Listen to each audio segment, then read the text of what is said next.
Are you looking for inspiration on a daily basis? Then check out Deal to Heal Teas. With our inspirational teas, you're sure to find something to inspire you. That's dealtohealteas.com. Put some inspiration in your situation. Wear inspirational tea and be inspired all day. Let's go to dealtohealteas.com. Again, that's dealtohealteas.com.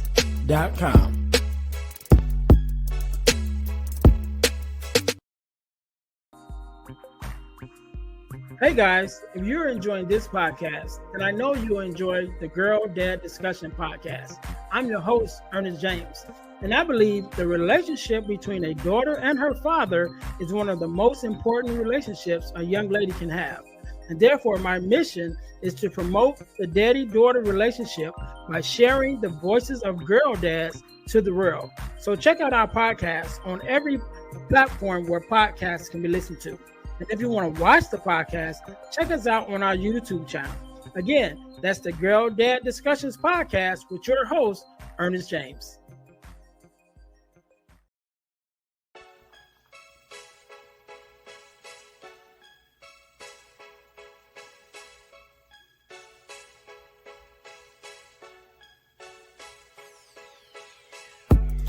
Welcome to Deal to Heal with E. James podcast. On this podcast, my guest and I will discuss topics and ways to help us to heal in every area of our lives. I believe that everyone can live a life that is happy, healthy, and whole. So I'm on a mission to help people to deal, heal, and fulfill. Deal with your problem, heal from the pain, and fulfill your purpose. Thanks for tuning in. Let's get to it. Welcome to the Deal to Heal with E. James podcast. I am your host, Ernest James, and I believe that everyone can and should live a life that is whole, healed, and healthy. And therefore, I'm on a mission to help people to deal, heal, and fulfill. To deal with your problems, heal from the pain, and to fulfill your purpose. Thank you guys once again for tuning in to the Deal to Heal with E. James podcast. If you haven't already, make sure that you listen, like, subscribe, and share to our podcast on all of our social media platforms. Definitely make sure you guys go and check us out at our podcast channel on YouTube, which is the Deal to Heal Podcasting Network. When you guys go there, not only will you find the Deal to Heal with E. James podcast, but you will also find our podcast, Girl Dad Discussions.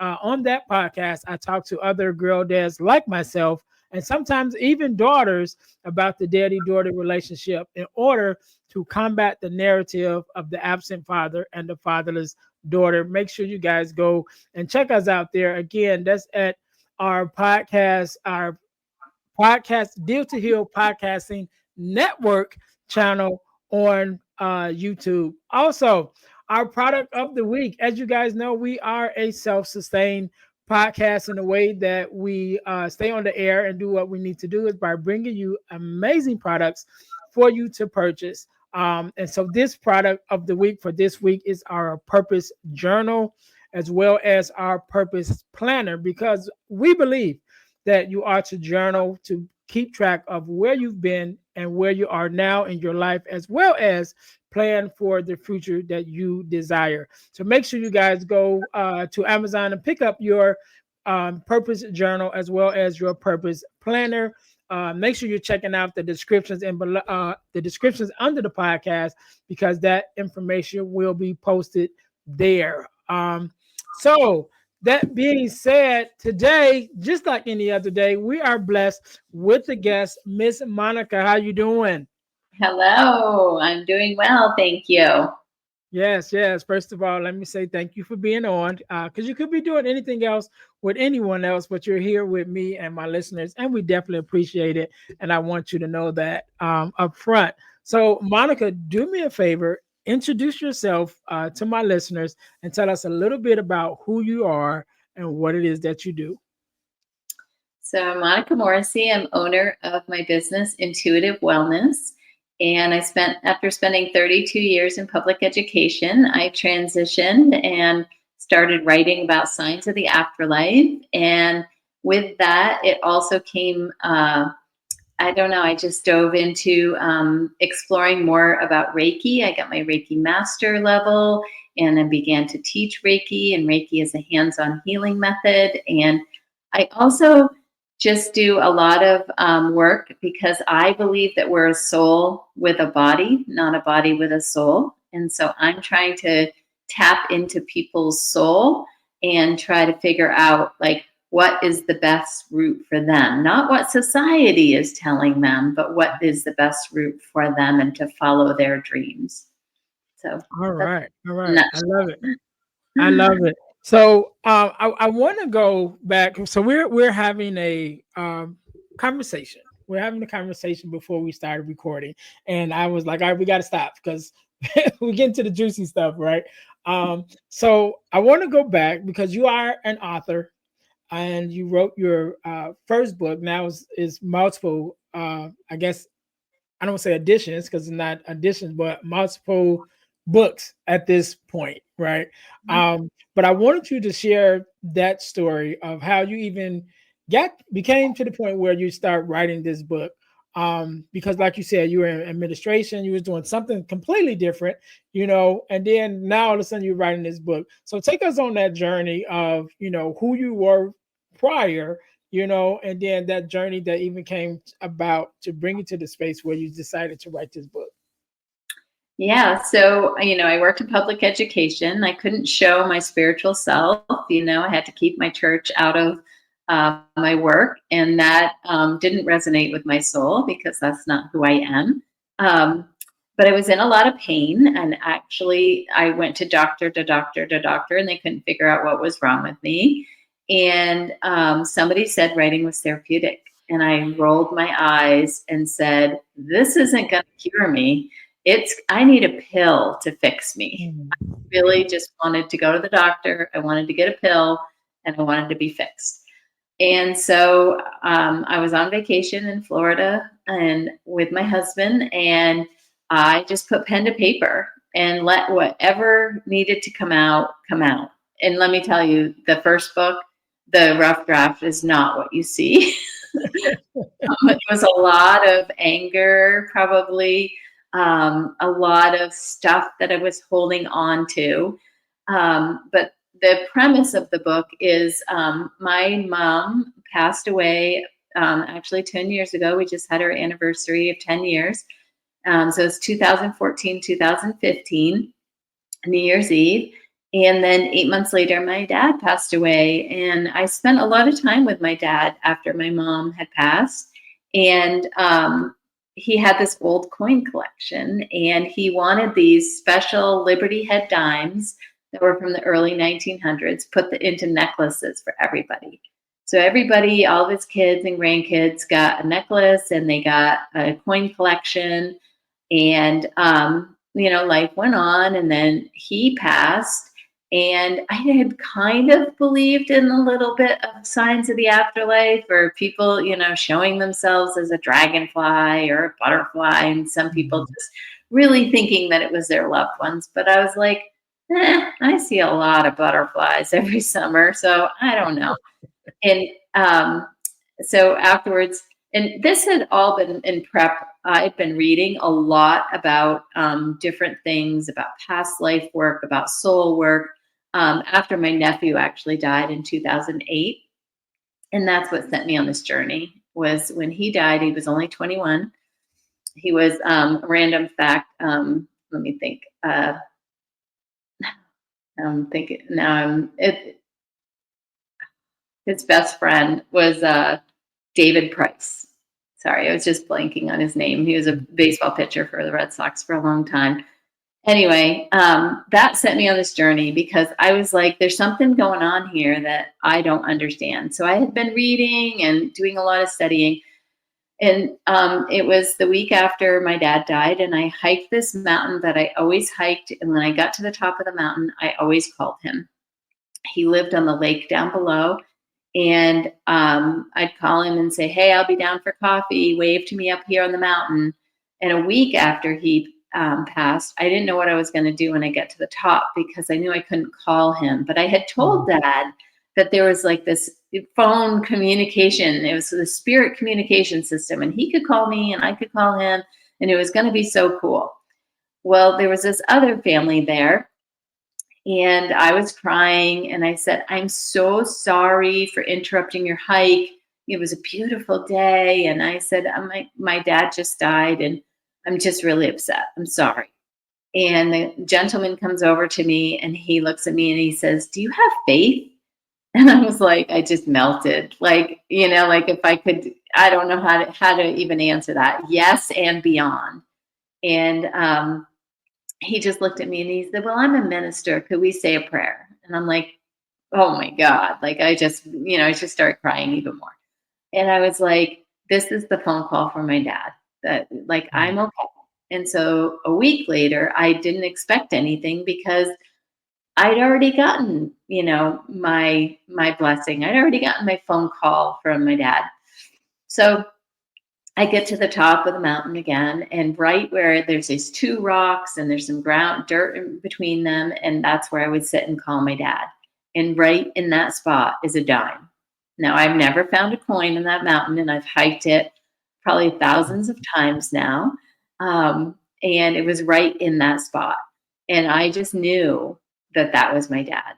But that isn't actually why I wrote the book. I thought that was a cool story. I shared it with a few people, and then, but it was 2 years later, another dime happened that, I held it up to my husband and I said, you can't, this is my dad. You have to believe me. And so anyway, that was what the premise of the book was, but it was really to heal myself because somebody said writing would help me. But in the first part of the book, you hear my mother told me not to write anything that was embarrassing. So there's lots of embarrassing things in this, but I wanted to be vulnerable and I wanted people to know that they weren't alone and that, some of the things that had made me sick was, in my mind and how to get the way out of that. Yeah.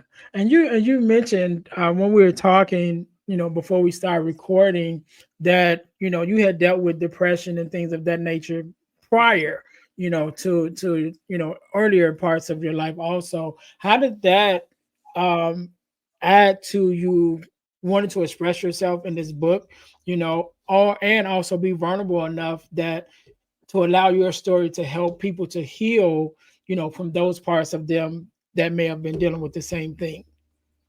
Yeah, so I've dealt with depression most of my life, but especially my first year in college, I didn't know who I was, what I was doing. I didn't know anything about myself.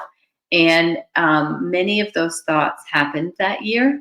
I never acted on them, but they were very, very much there. And I almost think that and I did have a near death experience during that time when I was when I was drinking a lot. And I believe that, there is this other spirit world that is wonderful. And I know that, but I don't want to go there until it's my time now. But I also went through back surgery in 1996 and I had two little kids at the time. And, I was in so much pain that I just didn't know what to do. Obviously, I wanted to stay alive for my children by then, but there are different points in my life where it has been a challenge to be here on this earth for sure. Yeah. And I wanted you to share that because I myself, which I told you a little bit, have dealt with depression and suicidal ideations. And I actually did my first TEDx talk this year, and that was the premise of it was to how to get over or get through suicidal ideation, right? To make it to the other side and not to give up on yourself. And so I wanted to mention that because that is something that we share. But there was some other things that we share, right? So I just got into hiking recently, like within the last couple months. And I love it. It's like my new thing, right? But a similar story like that of your father with the dime. So almost 10 years ago, like yourself, I lost my mom, right? My mom passed away. And maybe a couple years before my mom had passed away, um, we didn't have an argument, but it was kind of just like a disagreement, like on certain topics. She felt one way, I felt another way, right? And so um we didn't necessarily agree, on certain things. And so even though we were past it, it didn't necessarily affect our relationship. We still was good, and everything. But myself, growing up, I've always been like the good son, right? So that was always been one of my things of how do I make my mom and dad proud? And that's always been a thing throughout my life of, in my thinking and things that I go forth to do, like how would this make my parents feel?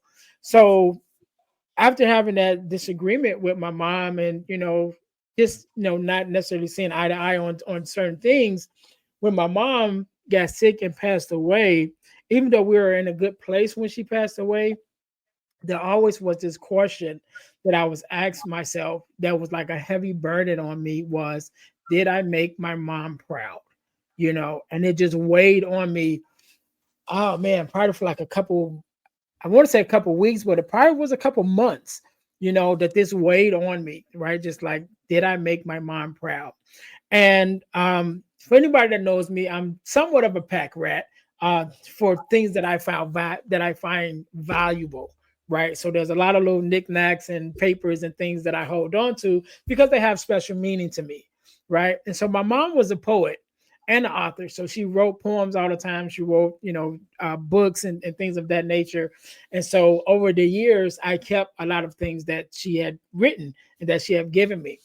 And so I'm feeling down this day, and I'm just like, man, I'm missing my mom. So I go to my little box that I have with things that she's given me over the years, and I open this box up, and I'm just kind of like going through the papers or whatever.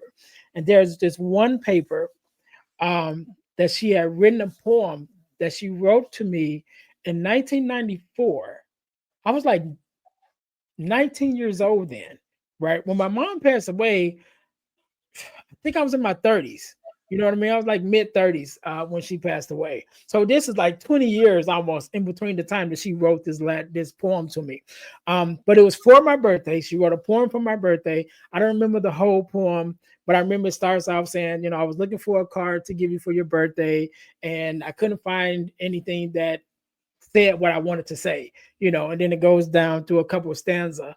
But the very last stanza of the poem, she ends with, I want you to know you make me very proud. And I was 19 when she wrote that to me. You know what I'm saying? And so this is, again, almost 20 years later, at a time when I'm really searching for the answer to that question. You know what I'm saying? And by this time, like I said, my mom she was gone maybe a couple months or so at this time. And I'm just looking at this poem and I'm just like, wow. It's like she answered me. She knew this was on my heart. She didn't want me to go on with my life feeling this way, and so she just led me to this paper that I've been holding on to for 20 years. You know what I'm saying? I didn't even know that it would mean so much to me. Like on that day, I'm sure I was 19. If she put $50 in it, you know what I mean? So cool. I was happy then, but not knowing that 20 years later, this same gift would mean so much to me now as an adult. And I share that story every now and then. But when I was looking over the form that you filled out and sharing your story about the book and everything, I was like, I gotta have you on because I definitely understand and I definitely share that connection. Is like sometime they wherever they are, you know what I mean? Sometimes they just be like, all right, let me just leave let me leave that butterfly or leave that dime or leave that letter, whatever, just to let them know that I'm still with you, you know. Yeah, so I mean that kind of leads right into my second book was More Dimes from Heaven. So the first book was Dimes from Heaven, How Coins and Coincidences Helped Me Discover My Life as an Empath. So there's also this twist of like understanding my sensitivity. But my second book was More Dimes from Heaven, a journey to self-publishing. And I kept track, just like you said about your letter, like that moment when you needed it, it was there, right? But it was always there, but you had to follow it Mhm. like a scavenger hunt, right? And you had to keep putting that out there into your head, like, oh, I would like to know this, right? Um, when I put pen to paper, more weird stuff started happening, and I recorded all of it, like from weird dimes to Christian songs on the radio at a condo that I always sing. Like there's all these different things that happen that I can't even explain. And even the day that I pushed submit for that book too, it came out in the middle of COVID. I went outside to rake the lawn afterwards, and a dime literally popped out of the grass. And I'm like, I can't make this stuff up. I go to get my business cards printed at a store, in local store. I have like all these places I could have picked, and I go to this local printing place, and they said, did you write a book? And I'm like, yes. And they're like, is it about dimes? I'm like, yeah, dimes from heaven. And they said, that's kind of weird because we have a dime glued to the floor over here. It was a joke on one of our employees who always had holes in his pocket. So we were gluing, but it was a dime, Yeah. like it wasn't any other. And it was the place that I picked, right? Like Mhm. weird stuff like that started happening. Yeah, and I'll share this story with you because you mentioned about songs being played, right? So my grandmother, my mom's mom, passed away right after I graduated from high school, maybe a year or so, year or two. It wasn't too long after I graduated from high school. But my grandmother passed away, and I was living with my grandmother at that time. And so that night, it was like the middle of the night, when the ambulance came and rushed her to the hospital, and we all went to the hospital. Um, we all went to the hospital, and she ended up passing away. So the next day, we still, the family still coming together and kind of, hanging out. One of my cousins had this little tape recorder, right? And he kept playing, I think it's Sam Cooke, um, A Long Time's Coming.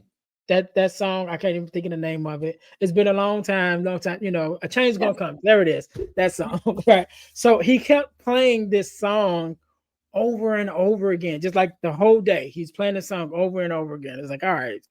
And so maybe a couple months later, my cousin, who I was living with too, who lived with my grandmother, his grandfather lived with us too. So my grandmother owned this.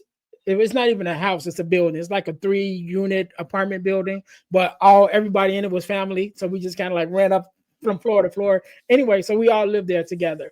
And so my uncle had went and got his father from Mississippi when his father got older and brought him up to Chicago, which is where we live, to live with us so he can take care of his father. And his father ended up, passing away a couple of months after my grandmother did.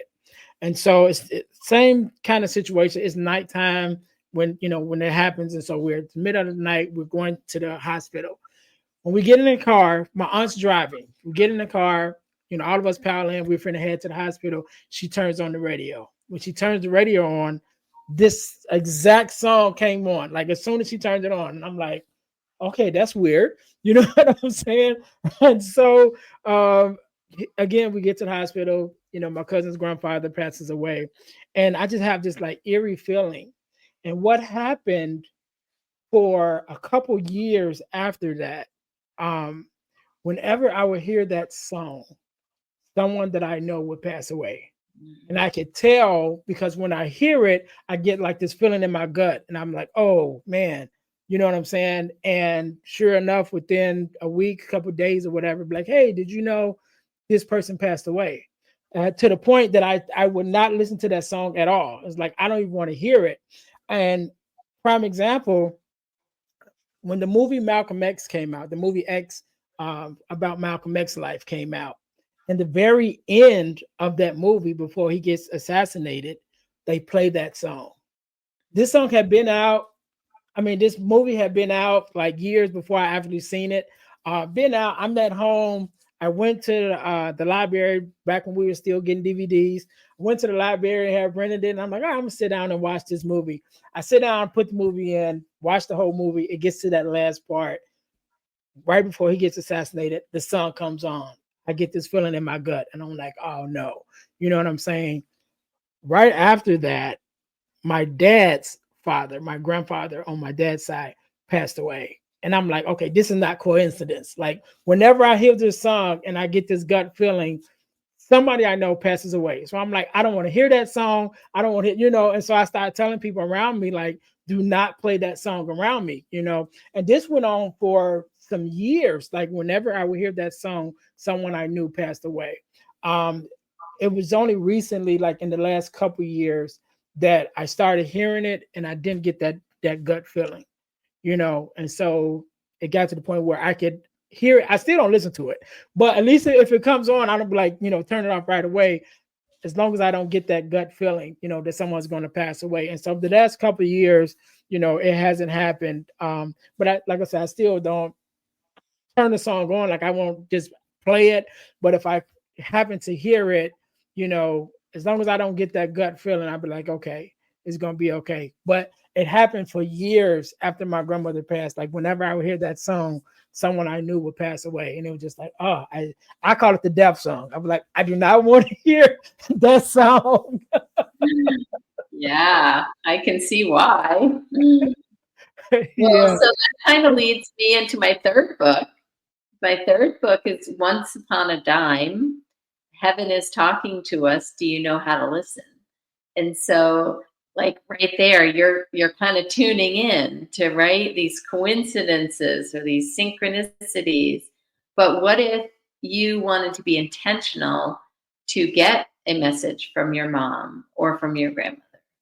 And that this shares stories. After I shared my story and my belief, people started connecting with me, and I started my business and started coaching people and started doing Reiki. And so people started sharing with me their stories. And then, so now this third book was filled with their stories, but also things that happened in my life at the same moment that was happening in their life. So, like, I was on a hike, and all of a sudden, I'm seeing heart shaped rocks everywhere. And I connect with my husband's cousin, and she's all worried about her husband's in the hospital. And she was reading my book, and she found 3 dimes at the hospital, so she thought her husband was going to be okay. And then I said, well, I said, I really feel like it's your dad is here to support you. It's not my dad giving her the dimes, it's somebody that she knows. And I said, I think it's your dad giving messages, because her dad was a doctor, right? And she messages me back and says, oh, usually he sends heart-shaped rocks. So I sent her pictures of the heart-shaped rocks that I had just taken. And so it's those coincidences and those timing, right, of that happening on the day that she's messaging me about this stuff. There's something else going on, right? Yeah, yeah, that's amazing. That's amazing. I love it. One of the other things that you talk about is how our dreams are messages from our soul, right? And I believe that too. I believe that sometimes the things that we dream, a lot of times we have dreams we don't remember them, but then there are certain times where our dreams are uh, so real, so emotional, so impactful that when we wake up, we still remember them. You know, and so tell us a little bit about that idea that the dreams are a part of you that you might not even recognize, but it's trying to send maybe a message from your subconscious to your conscious to say, hey, you need to pay attention to this. So tell us a little bit about that thought. Yeah, so I think I've always dreamed, but I started dreaming a lot when I was writing my book. And so I went to see this woman who did Jungian theory about dream analysis. And her analysis of my dreams were not what was happening in my dreams. And Mm-hmm. she really explained to me how your soul is trying to get your attention because we're so busy all day, right? We're having to, cook and work and drive here and there, and we're so busy, right? So our soul doesn't really have time to have us be quiet so we can listen. So that's when when your soul tries to get your attention through dreams. But dreams are not what they seem. And so, like an airplane represents, this spiritual view. I mean, it can be some other things too, but like vehicle, what type of vehicle that you're in could symbolize something in your life. I've recently done two of these lately, and the people are like, I never would have seen that, but it totally makes sense in my life. And so sometimes it's, it's trying to push you to try something new, it's trying to move you forward. Usually, scary dreams are not usually scary. What it is it's trying to scare you to get your attention so that you listen to the dream. But if you don't know how to analyze them, then they're not going to make sense. So I've been through several trainings with this woman who I went to years ago, and it's all based on Jungian theory. And yeah, it's just been fascinating to do this work. And when somebody tells me their dream, even if it's short, doesn't matter. I can still usually grab something out of it. Mm. Okay, that's interesting. That's interesting. I wanna talk before we get out of here. I wanna lean a little bit more about and I want to make sure I've said it right. The Reiki, right? Yeah. That's it, right? Okay. I wanna learn a little bit more about that, right? Tell us a little bit more because I was telling you off air, as far as my one of my love languages is physical touch, right? And I know how physical touch, how much of a difference it makes to me, and then just on a surface level of, being able to hug someone, embrace someone, during their happy times or even during, emotional times and being able to connect with them emotionally and empathetically, how much that within itself heals. But you're saying about the Reiki is a whole nother thing or practice, that goes into healing and helping to people to release some of the pain and things that they're dealing with. So talk to us a little bit more about that and your experience and how even you got started in that practice.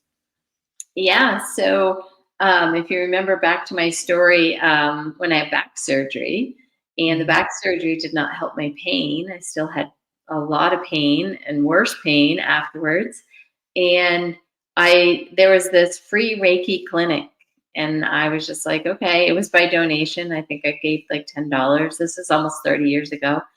And I laid on the table and somebody put their hands on me. And I actually had like four practitioners working on me at the same time.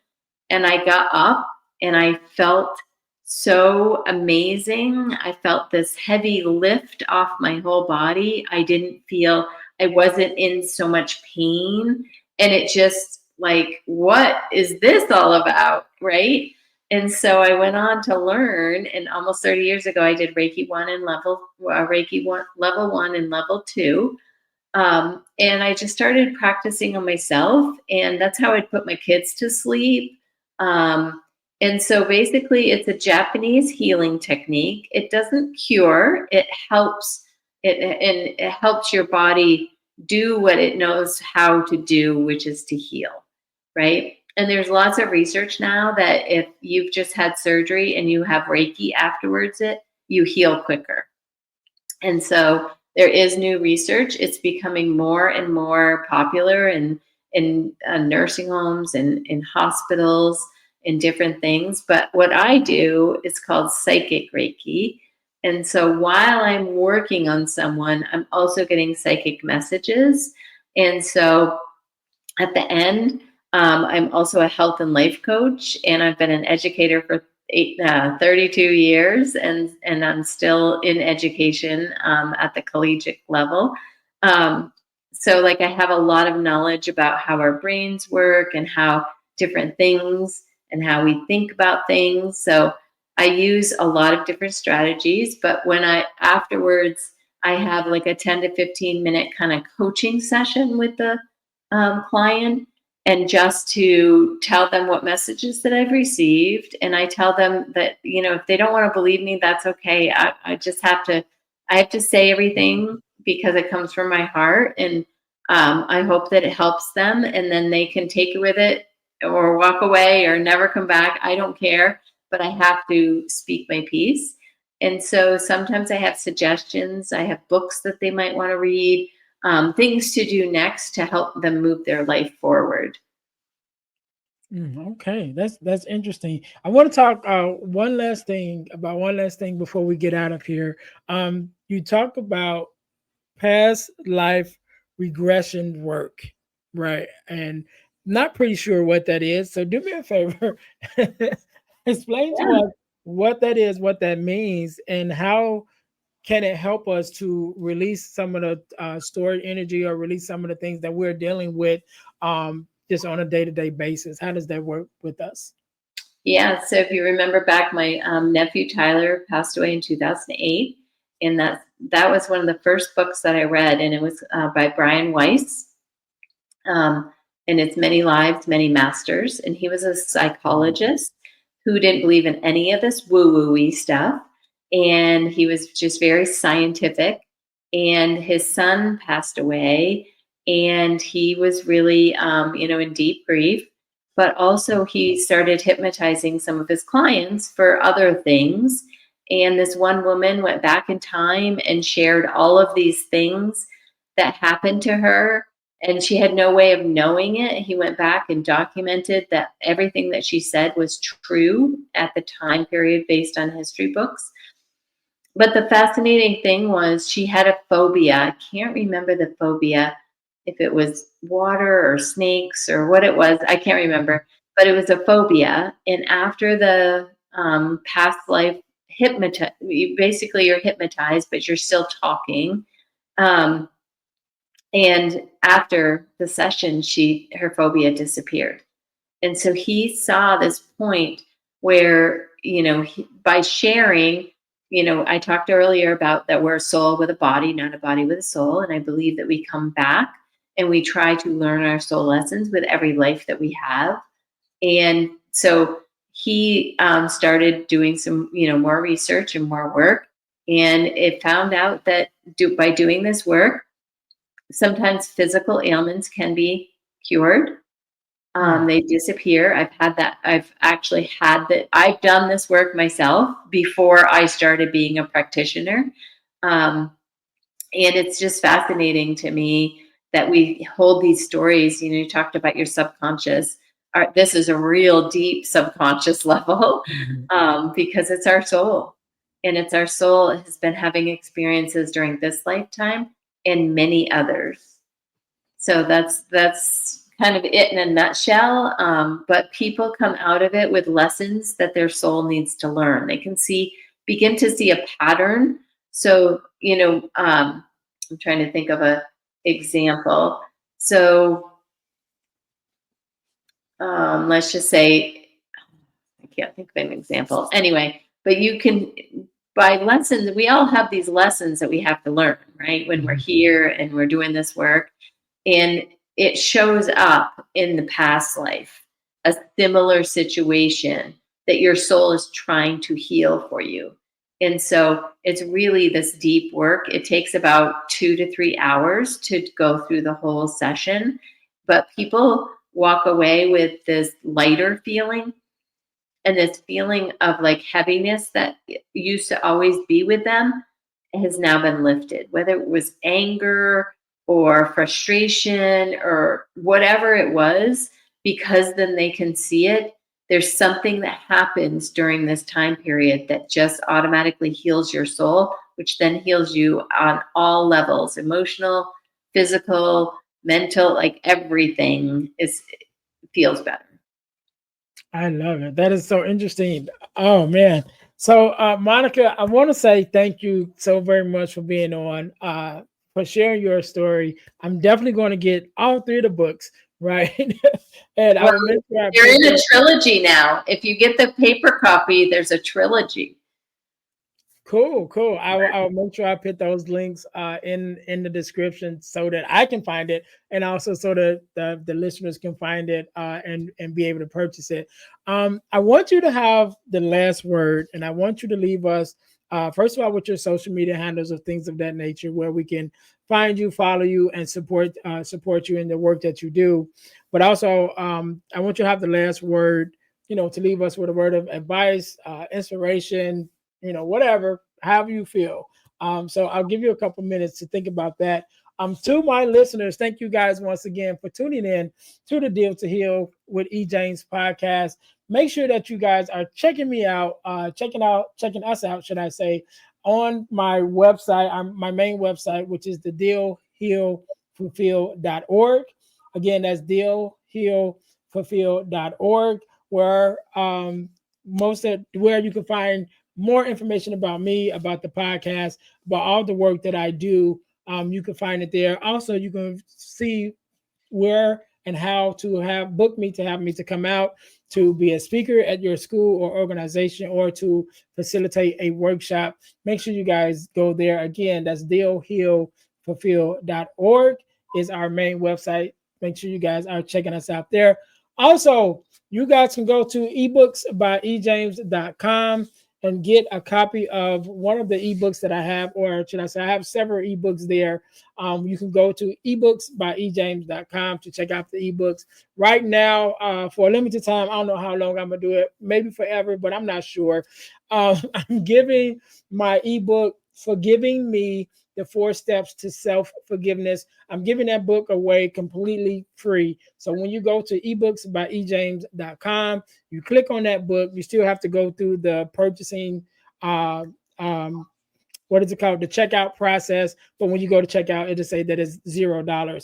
I'm giving that book away absolutely free. So you can go to ebooksbyejames.com. But while you're there, check out some of the other books, ebooks that I've written that is there, so that you guys can purchase those. But the Forgiving Me, the 4 Steps to Self-Forgiveness ebook is absolutely free. Again, that's ebooksbyejames.com. Go there and check that out. Also, we have our inspirational t-shirt line at deal2healtees.com. That's deal, the number 2, healtees.com, deal to healtees.com. Put some inspiration in your situation. Wear an inspirational tee and be inspired all day. That is our tagline.